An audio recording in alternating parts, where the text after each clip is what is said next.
عليكم ورحمة الله وبركاته. أعوذ بالله من الشيطان الرجيم. الحمد لله رب العالمين، والصلاة والسلام على أشرف الأنبياء والمرسلين وعلى آله وصحبه أجمعين.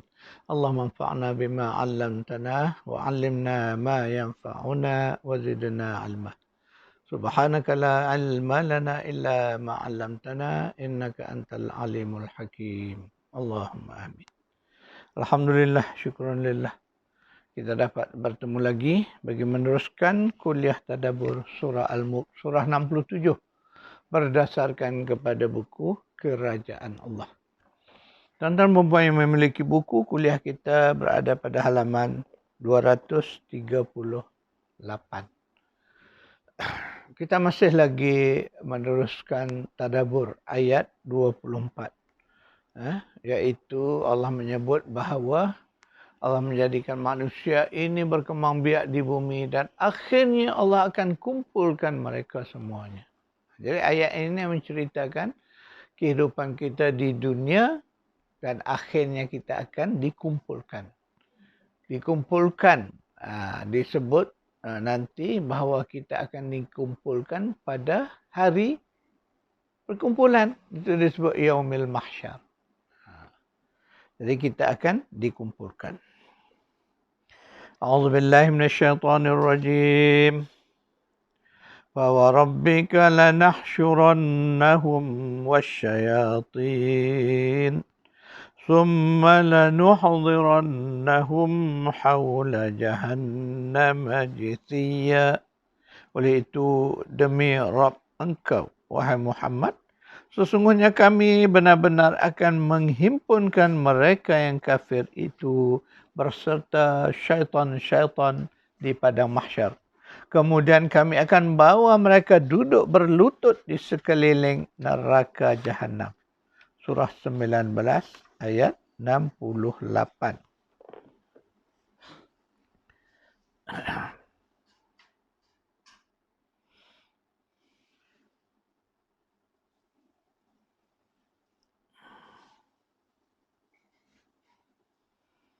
Surah 19, surah Maryam, surah 68. Allah gambarkan bagaimana keadaan nanti bahawa mereka yang disebut dalam ayat ini adalah orang-orang kafir. Jadi mereka akan dikumpulkan bersama syaitan yang mereka ikut sewaktu di dunia dulu. Iaitu syaitan dari golongan jin. Kemudian mereka akan dibawa duduk melutut di sekeliling neraka Jahannam. Dan ayat ini nak menjelaskan bahawa itulah yang Allah sebut tadi, bahawa manusia ini setelah mati, kemudian tiba setelah berlaku kiamat, semua sekali habis, hancur, binasa, mati, Allah hidupkan semula.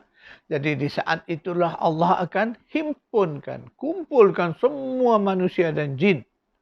Dari sejak zaman awal hinggalah ke hari akhirat, dikumpulkan di satu tempat yang kita sebut sebagai padang mahsyar. Mahsyar makna tempat kita berkumpul, berhimpun. Dan hari itu juga disebut Yaumul Mahsyar. Hari manusia dikumpulkan. Jadi dalam ayat ini, Quran banyak menyebut kalimah hasyar ini. Maknanya berkumpul ini. Jadi dalam ayat yang kita baru baca tadi, Allah menyebut bahawa dia akan mengumpulkan orang-orang kafir tadi bersama dengan syaitan mereka duduk di keliling neraka. Di sekitar neraka. Kemudian kita sambung ayat tadi dengan ayat 69. ثُمَّ لَنَنزِعَنَّ مِنْ كُلِّ شِيعَةٍ أَيُّهُمْ أَشَدُّ عَلَى الرَّحْمَنِ عِتِيًّا. Sesudah itu, sesungguhnya kami akan cabut dari tiap-tiap golongan mana-mana orang yang sangat derhaka kepada Allah yang bersikap Rahman daripada kalangan mereka.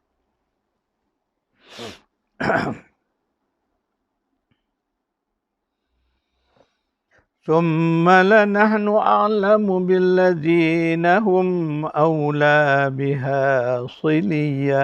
Kemudian sesungguhnya kami lebih mengetahui akan orang-orang yang patut disiksa dan dibakar dalam api neraka itu.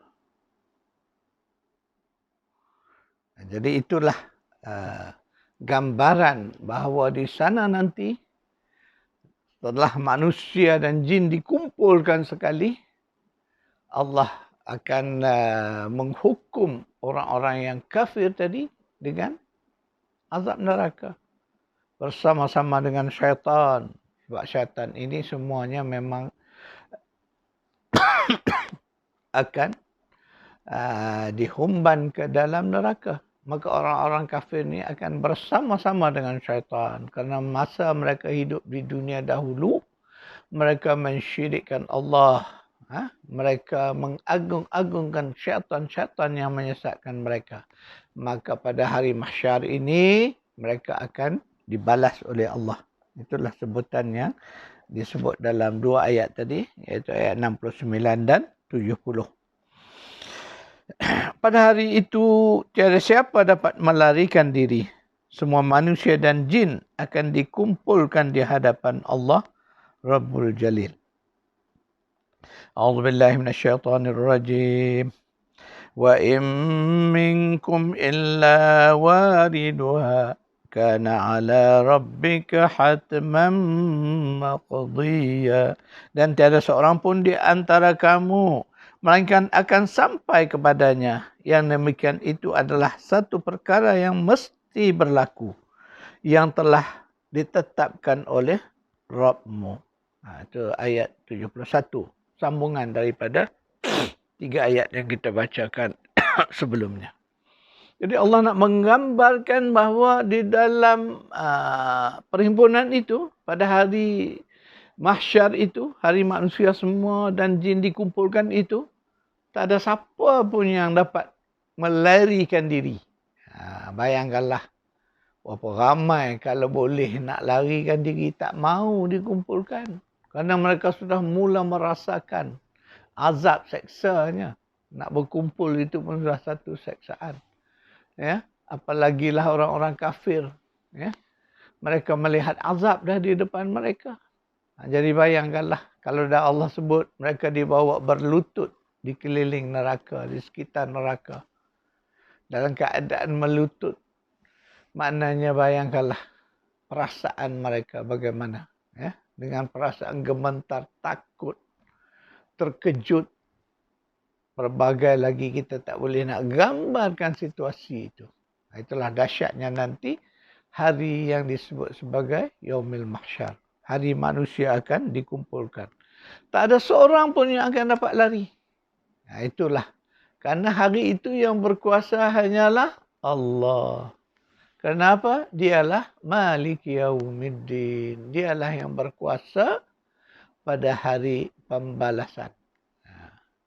Jadi hari kita dikumpulkan itu tujuannya supaya Allah membalas kepada setiap orang, setiap jiwa. Tidak ada seorang pun yang akan terlepas daripada balasan Allah ini. Itu yang kita sebut sebagai Yaumuddin. Hari bagi pembalasan.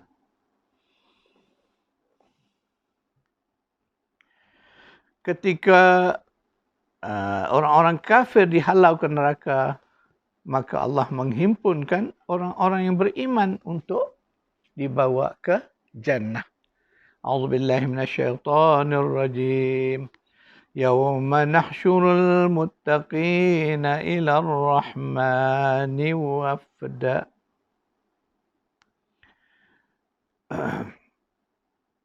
Ingatlah, hari kami himpunkan orang-orang yang bertakwa untuk menghadap Allah Ar-Rahman dengan berpasuk-pasukan. Surah 19 ayat 85.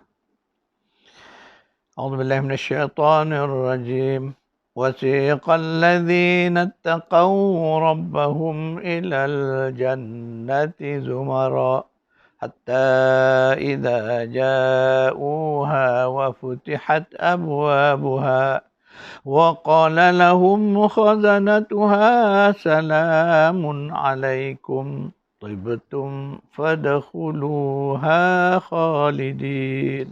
Dan orang-orang yang bertakwa kepada Allah, mereka akan dibawa ke jannah dengan berpasuk-pasukan. Sehingga apabila mereka sampai ke pintu-pintu jannah, pintu-pintunya sedia terbuka dan penjaga-penjaganya mengalu-alukan mereka dengan kata-kata salam sejahtera kepada kamu, berbahagialah kamu. Maka silakanlah masuk ke dalam jannah ini dengan keadaan kamu tinggal kekal di dalamnya selama-lamanya. Ini disebut di dalam surah Az-Zumar, surah 39 ayat 73. Begitulah dalam keadaan satu situasi orang-orang kafir sedang menghadap neraka yang penuh seksaan. Orang-orang yang bertakwa pula Allah bawa mereka ni berpasuk-pasukan. Zumara. Maknanya bukan sendirian. Ada kumpulan-kumpulan dibawa ke mana? Ke jannah. Ke syurga. Kebun-kebun syurga. Yang mereka dibawa ke sana. Sedangkan pintu-pintu jannah itu sedia terbuka. Penjaga-penjaganya dengan begitu lemah lembut mengalu-alukan mereka dengan ucapan salamun, salamun, salam sejahtera kepada kamu. Itulah kata-kata penjaga pintu syurga atau pintu jannah, mengalu-alukan, kemudian mempersilakan orang-orang yang bertakwa tadi masuk ke dalam jannah. Sedangkan jannah itu penuh dengan segala nikmat. Maka mereka juga disebut bahawa masuklah dan kamu akan berada di sini selama-lamanya, kekal abadi, khalidina fiha fadkhuluha khalidin. Dalam ayat ini disebut masuklah kamu ke dalamnya dalam keadaan kamu khalidin, kekal abadi di sana selama-lamanya. Itulah dia tuan-tuan perempuan. Hakikat kehidupan kedua ini digambarkan oleh beberapa ayat yang saya bacakan tadi. Dalam situasi yang sangat dahsyat itulah golongan orang-orang kafir. Mereka dibawa ke neraka berlutut. Menghadap neraka. Bersama dengan syaitan yang menyesatkan mereka semasa kehidupan di dunia dahulu. Hari ini tak ada lagi pilihan kita. Di sana hanyalah keputusan Allah. Hukuman Allah. Tidak ada lagi. Kita tidak ada kesempatan lagi untuk meminta ataupun merayu. Tak ada lagi dah. Apa yang dapat diterima itulah hakikatnya. Hukuman yang akan menimpa. Jadi Allah sebut dengan jelas bahawa orang-orang kafir begini. Sedangkan orang-orang yang bertakwa, orang yang beriman, digambarkan dalam beberapa ayat yang kita baca tadi. Mereka diundang masuk ke dalam jannah, kebun-kebun syurga yang indah. Dan mereka di sana kekal selama-lamanya. Jadi tuan-tuan perempuan, itulah kehidupan yang sebenar. Itulah kehidupan yang menjadi impian kita. Kehidupan yang ideal. Kehidupan yang sempurna. Kekal selama-lama di sana.